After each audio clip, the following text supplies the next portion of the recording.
All my life I was told I was never nothing special. I don't need to be reminded of it every other second, especially when all my self-esteem's already shot to hell. I'm falling helplessly, I'm embarrassed. I don't want no one else to see, cause I feel like I'm a piece of shit every time she yells at me. Selfishly addicted, definitely doesn't help that she makes me feel like I've died and gone to heaven, but makes...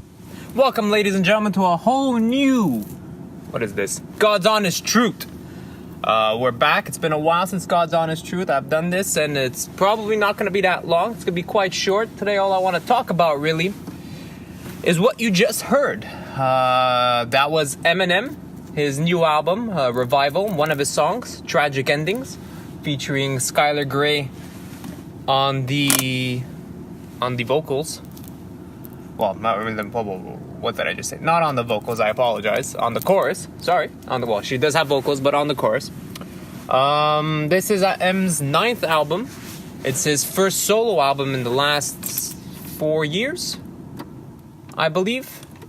First solo album in the last 4 years. The last one was the Marshall Mathers LP 2. Since then, he released Shady X, which was a collaboration of him and a lot of the Shady roster, such as Royce the 5'9", Slaughterhouse.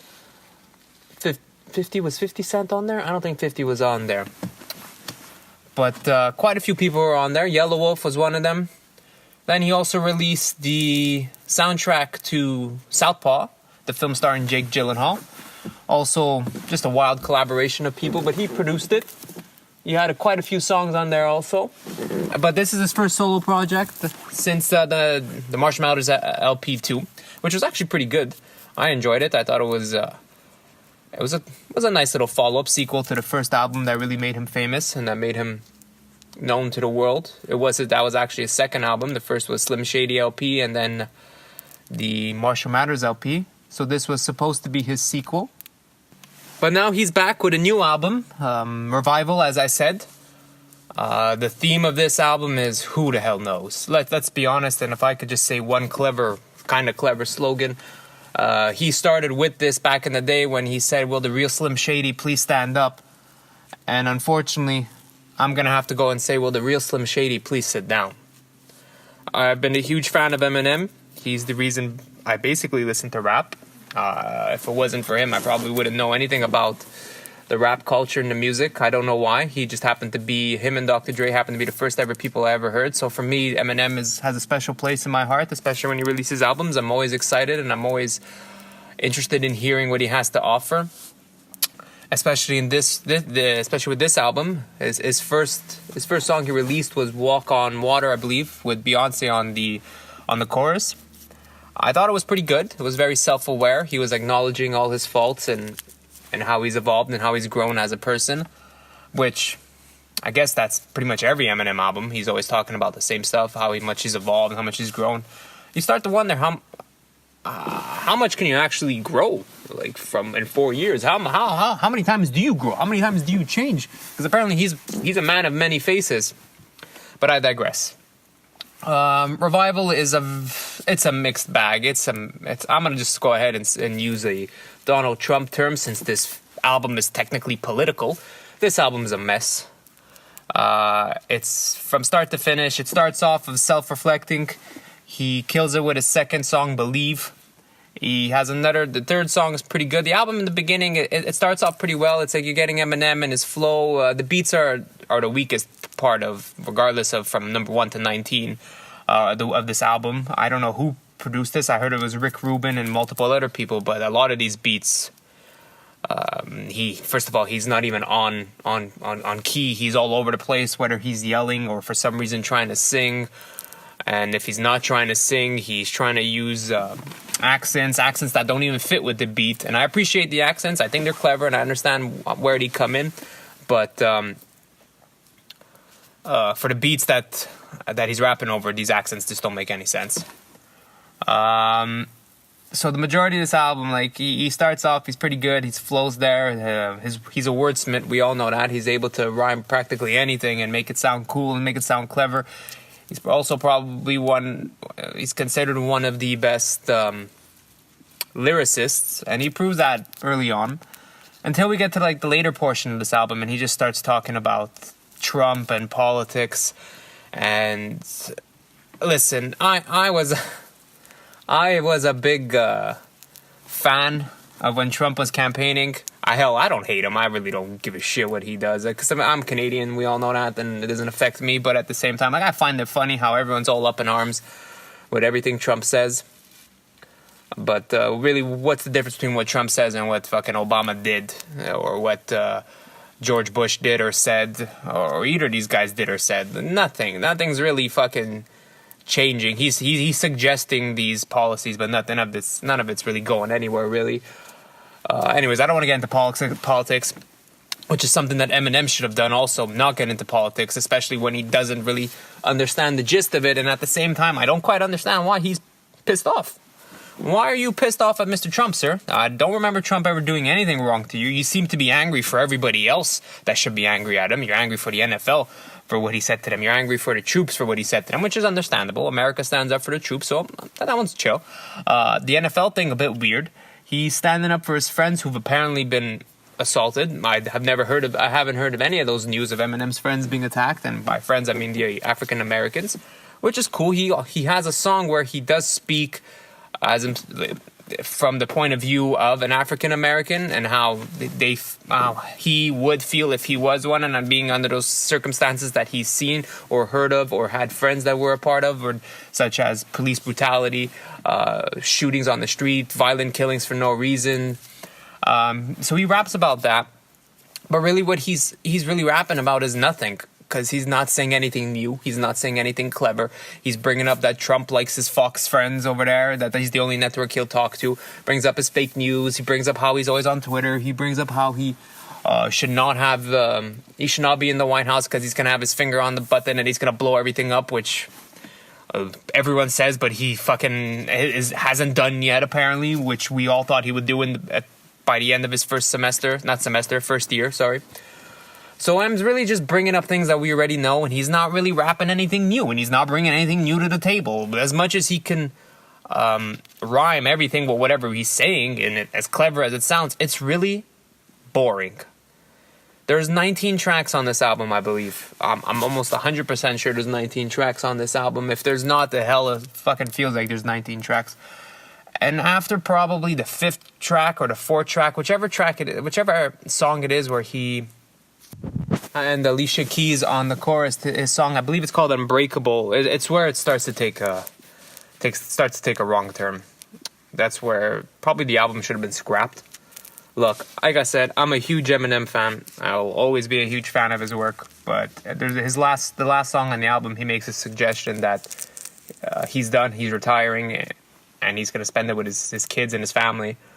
This is something he said close to 1,000 times. So we'll see what happens, really. If he does come back, I really hope he doesn't come back with his political anger. He's angry. I don't know why he's angry. Because he's not bringing up any personal attacks or any personal reasons as to why he's angry. He's just bringing up reasons that have been brought up by the media, by people in general, by probably his friends and by those around him. And he's not bringing, like I said, anything new to the table. He's not introducing as to what it is about Donald Trump that affects him and what bothers him or any solutions at that. He doesn't really do anything. He's just rapping what we know. And it's unfortunate that this is the album he gave us with. It's an unfortunate feat. And look, it's his 9th album. You can't expect all 9 to be great. We all know that. We all know how Encore turned out. That was a mess. That was just like, it had probably 4 good songs, and the rest of that album was shit. The last couple of years he put out Relapse, which is cool, which was really good. It was a story. This is what I was hoping for. Relapse had a story. He was basically playing different characters who were killers or psychopaths. Then he released Recovery, which was showing that he's grown and matured, and now he's healthy and he's fine and his head's in the right spot, which was a very good album. I thought it was pretty good. After Recovery, if I'm not mistaken, it was the Marshall Mathers LP 2 was after Recovery. This is his last solo album. Another thing, also a story, telling a story of how he went from Slim Shady to who he is now, and how this character, which he has multiple characters, Eminem, Slim Shady, and Marshall Mathers, which is his real name. Each album he uses a different character, and that one was a good album. But this album, I mean, Revival, I guess he's just being Marshall Mathers and he's expressing how he feels. But it doesn't work, and I'm sorry to hear that. And I'm sorry that I had to sit through this album. I sat through it twice. And the first time was just a hassle. The first time I was so sad and angry that this is what I got. But look, if you're a fan, I suggest you give this album a listen, because let's face it, you're gonna listen to it regardless. If you're not a fan of Eminem and you were curious, I would not suggest listening to this album. Between this and Encore, I would probably not listen to either of them. I would look for the Slim Shady LP, the first ever album he released, or his actual first ever CD he put together, Infinite, one of the two, whatever it's called, and then move up from there. Go to the Marshall Mathers LP1, the Eminem Show. You could go to Encore then if you'd like. Curtin Call he put out, he had 2 songs on there that were new. Probably you don't even have to listen to either of them. I think one was good, the other one was pure trash. And go from there. Skip Revival. And really, that's all I could say about this album. That's all I could really bring up about Eminem's Revival. Your imagined suffering makes you lifelike. Lifelike, but not alive. Pain only exists in the mind. It's always imagined. So what's the difference between my pain and yours? Between you and me? This was the very question that consumed Arnold, filled him with guilt, eventually drove him mad. The answer always seemed obvious to me. There is no threshold that makes us greater than the sum of our parts, no inflection point at which we become fully alive. We can't define consciousness because consciousness does not exist. Humans fancy that there's something special about the way we perceive the world, and yet we live in loops as tight and as closed as the hosts do. Seldom questioning our choices, content for the most part to be told what to do next. No, my friend, you're not missing anything at all. Anthony Hopkins from the series Westworld, which plays exclusively on HBO. I believe it's on every Sunday. In 2018, they will be moving on to their second season. The first season wrapped up in 2016, so there's a bit of a 2-year gap between the 2 seasons. But my God, let me just say, this is probably one of the best shows on network television. And probably HBO's long-standing history of creating incredible programs. This ranks up there with The Sopranos, Entourage, Game of Thrones, The Wire, Silicon Valley, Curb Your Enthusiasm, True Detective, the first season, True Blood, The Leftovers, which if you've never seen The Leftovers, do yourself a favor and check this show out. It's by far another one of HBO's masterpieces. 6 Feet Under, Sex and the City, Boardwalk Empire, and etc. and etc. I could keep going on and on. But this is just some of what the Entourage has This is just some of what HBO has gone on to produce over the last couple of years. And their track record, for those who's followed HBO, is pretty good. They tend to have a very good track record when it comes to making television programs, when it comes to producing some of the best shows on television, with the sole exception of Lucky and Vinyl, which got cancelled after the first or second season due to, well, Vinyl not being very good, and Lucky, unfortunately, 3 horses were actually killed in the making of that show. But that's not what we're here to talk about. Not Vinyl, not Lucky. We're here to talk about Westworld. What a show.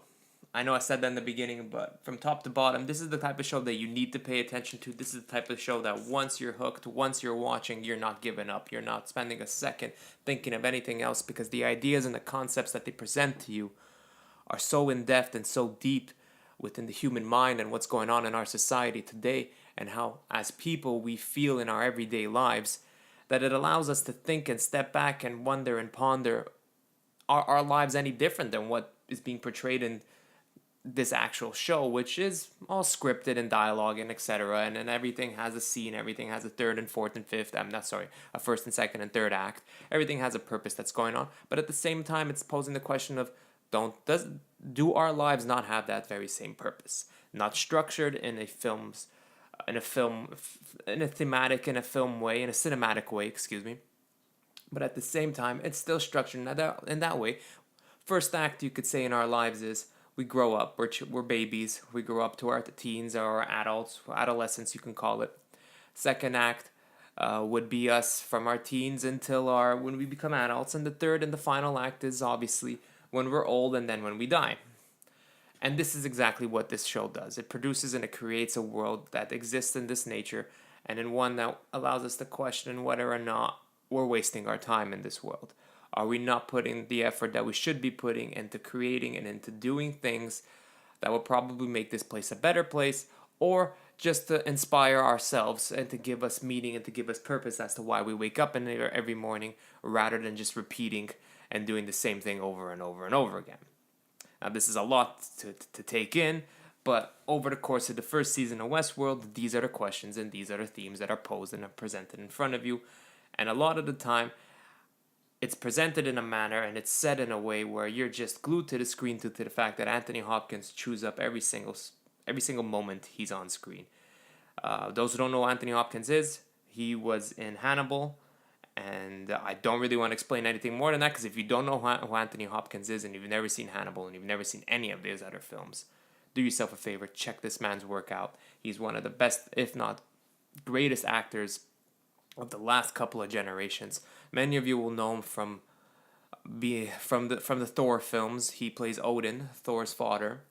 He doesn't really have much screen time, but he's in that film, so you'll for sure have seen him there. The rest of the cast is rounded up by Evan Rachel Wood, who plays Dolores, one of the main actresses and main characters in the television show. She is one of the hosts. We'll get into what hosts are in a little bit.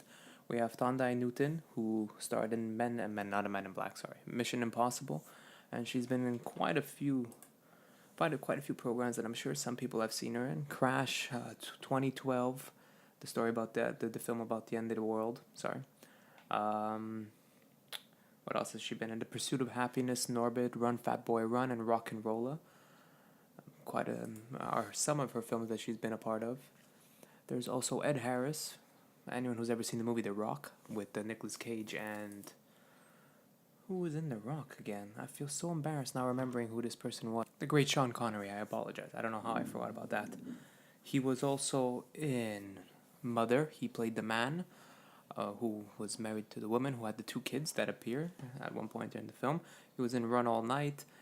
He's been in quite a few films. He's been around the block. He's been in Pain and Gain, Snowpiercer, Appalooza, just some of the most recent films he's been a part of.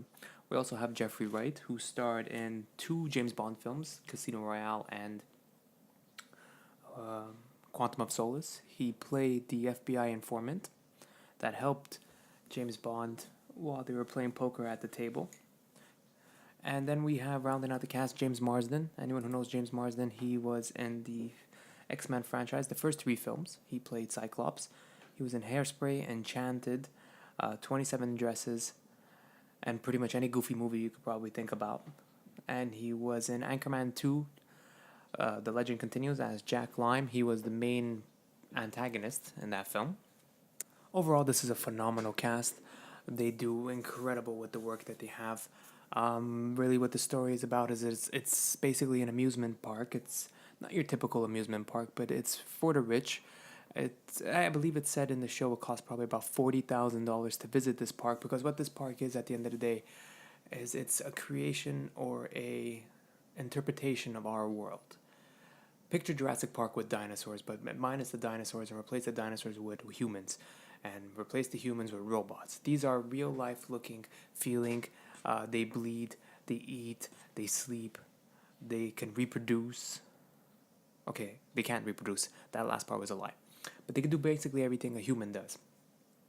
And you pay $40,000 to go there and to just be you and be whatever you like to be and be yourself. Not be yourself, to escape who you are. You could go there. And so because this show is called Westworld, and what this amusement park is, it is a amusement park that takes place in the Western times. So you're riding on horses. There are no cars. There are no heavy artillery machinery unless it's the security who's coming down to help. The way this amusement park works, you pay, you go down, you go to have a good time. There's brothels where you could sleep with as many women as you'd like. If you'd like to follow on some of the narratives, because there are storylines for the guests that come down.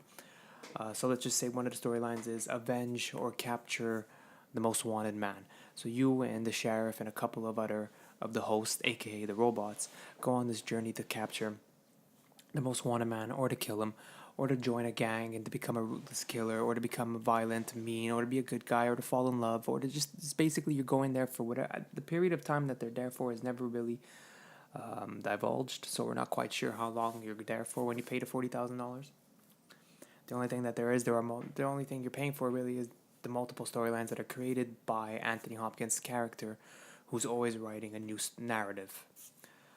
Overall, this television show, which is only 10 episodes long, the first season, is really just about understanding who we are, understanding who they are, understanding is there a difference between being a host and being a human, and if so, what are the differences? And at the end of the day, the conclusion comes to there is no difference.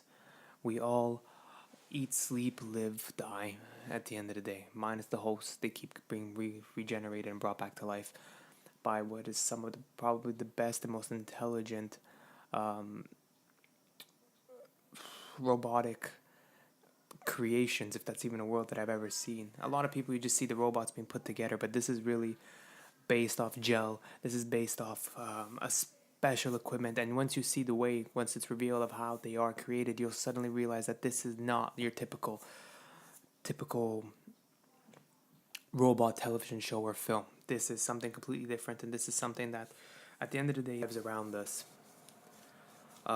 If you're an action fan, this show, it has action. If you're a fan of drama, this show has drama. If you're a fan of twists, turns, and everything that's supposed to be good with television, this show has it all. I highly recommend this show to anyone. In the beginning, it may seem a little slow, but trust me, once things pick up, and they pick up quite quickly by the halfway point of the first episode, and you're gonna be hooked. You're gonna be hooked, and you're gonna be wondering what's going on, what's the mystery, who's bad, who's good, why is certain people killing certain people, and it's a must watch. I highly believe this is, and I can't wait for season 2. I highly believe this is one of the best shows that is out there right now, and there's quite a few shows out there, such as Stranger Things, Ozark, House of Cards, Game of Thrones, Black Mirror. I was about to say Breaking Bad. I meant Better Call Saul. And I could go on for days. There's a lot of shows out there worth watching, but this one's in particular, I highly suggest if you're a fan of sci-fi, if you're a fan of just things that are good in general, this is a show to check out. Westworld on HBO. It's coming back for season 2. I'm not sure when it's coming back for season 2. I'm going to check that right now. It's... no timetable. Alright, so sometime early 2018. Apparently there's no timetable for the release of this, but I believe early 2018. I think the first one came out in January. Oh, Jonathan Tucker's in this. This guy's a beast. Well, season 2's gonna be packed. Yeah, so I say catch up on season 1, because season 2 we're in for a hell of a ride. Well, ladies and gentlemen, that can only mean one thing and one thing only. For those of you who are fans of Jumanji, this is the theme right there. Those are the drums heard all around from Jumanji. I'm going to call it Jumanji 1, starring Robin Williams, and to Jumanji 2, starring Dwayne "The Rock" Johnson, Jack Black, Kevin Hart, Karen Gilliam. I believe that's her name. I may have butchered it, but Karen Gillian, excuse me, not Karen Gilliam. I don't know what the hell I'm reading. Karen Gillian, Nick Jonas, Bobby Cannavale. His name I definitely butchered, but he's been in quite a few things.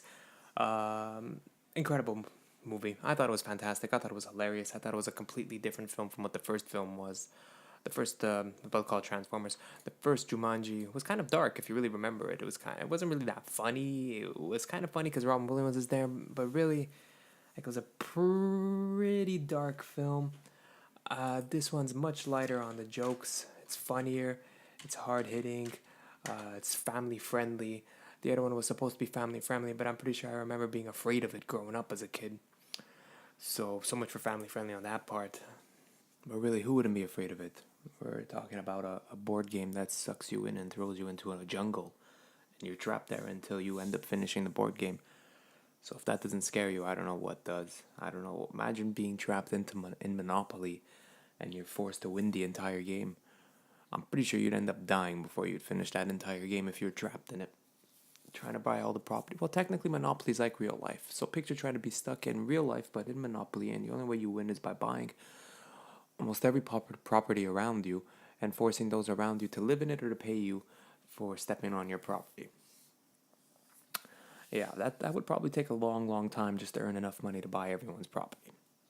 Anyways, I'm getting a little off topic, so let's get back on Jumanji real quick. Here, the premise of the story is, like I said, the board game. You get trapped into a board game and you're forced to finish the entire game. In this situation, they switched it up a bit. You get trapped inside of a video game, and just like a video game, you're forced to play out levels. Like in a video game, there's bosses in a video game. There's weird, pointless storylines that go on in a video game, and all of this is present in the movie because the movie is taking place as if it's in a video game. So our main characters are trapped. They got to get to the end.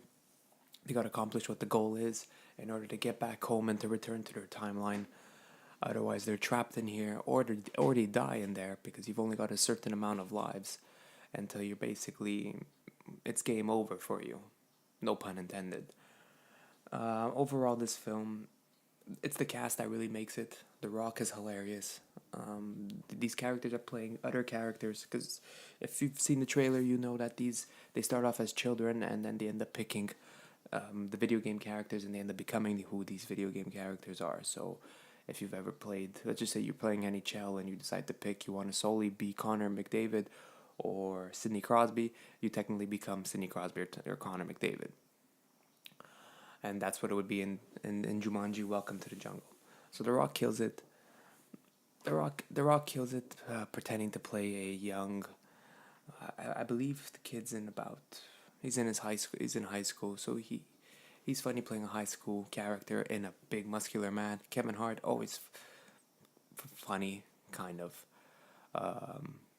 He hits it in this movie. Usually his films have been hit or miss. In this one, he's just as hilarious. He does very well with the source material, as does Jack Black and as does Karen Gillian. They all kill it. They're all very funny. They're all very intriguing, and you care for all of them. Nick Jonas comes in. Nick Jonas is also in the film, and he does pretty well for the screen time that he has. Nick Jonas really does kill it in TV show Kingdom, so if there's something you've ever wanted to see Nick Jonas in before you base your opinion on his acting skills, I would suggest watching the Kingdom TV show. It's an MMA show, but it's a lot more than just it being a program revolving around the mixed martial arts world. It's about family, it's about friends, it's about the struggles, about being a mixed martial artist. And Nick Jonas does a fantastic job in this show. He does a pretty good job in this movie. Overall, there's nothing much to nitpick. You really got to let go any sensibility or any hatred towards the stupidity that's going on the screen, and you just got to accept what's going on, because let's face facts, they're trapped in a video game, and well, there's not much you could judge. You know how video games are glitchy, you know how video games, their stories don't make any sense. So if you're going to come in there and start bitching and moaning about the fact that the story isn't good, well, then I want you to take a step back and realize that the video games you've ever played, a lot of the stories weren't very good either. So if there's one film that you should check out, I guess, this holiday season, outside of Father Figures, which is probably funny, I would really suggest and highly suggest actually watching Jumanji, Welcome to the Jungle. It's funny. It's for everyone. You could go with your family. You'll enjoy it. If you've seen the original one, you could also go and there's a little bit of nostalgia from remembering the original one. Look, normally I would bash the shit out of these movies for being just incredibly dumb, but this one, great job, very fun. And if you do check it out, I hope you enjoy it. And if you do check it out, also let me know what you guys think about it. What else is there? I think that's it, really. it's Christmas Eve today. I want to wish everyone who's listening a Merry Christmas. I am wishing you all happy holidays. I don't give a fuck. To all of you, Merry Christmas. Have a great day. Be safe.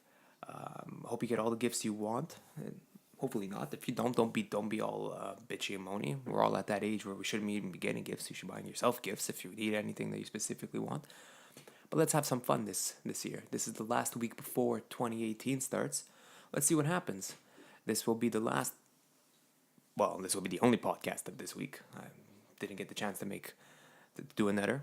Next week we'll see. Maybe it might be one. Maybe there might be two. Maybe there might be three. Probably won't be three. But we'll see. Really, that's it. Be safe. Have fun. Merry Christmas to all. If you like, subscribe, follow, send it out to your friends. You know what to do. Until then, I'll see you guys around. Peace.